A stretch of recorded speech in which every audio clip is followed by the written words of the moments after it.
ما عرفتش الفلوس فين مشاو. الفلوس ديال هذا الشهر كاع ما قدوني. الميزانيه ديال هذا الشهر كاع ما كفاتني باش نكمل بها الشهر حتى الاخر.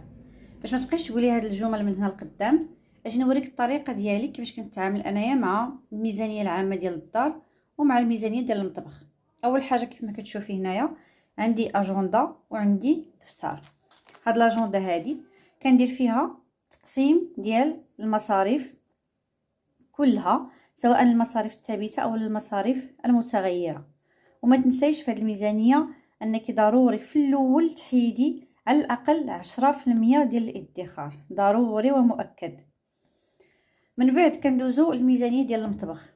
فاش كنجي للتنظيم ديال الميزانيه ديال المطبخ كنشوف قبل ما نخرج نتقضى ضروري نمشي داير معايا واحد لا ليست، وقبل كنكون درت واحد الجرد ديال اشنو كاين عندي في الدار، يعني شنو متوفر عندي في الكوزينه، باش ما كنمشيش ندير الشراء العشوائي. كنبقى بانت ليا هادي نشريها وبانت ليا هادي نجيبها وبانت ليا هادي خصتني ولا ما خصتني نجيبها، وفي الاخر كتصدقي جايبه للدار شي حوايج ما محتاجاهمش وداكشي اللي نتيا محتاجاه كتصدقي ناسياه.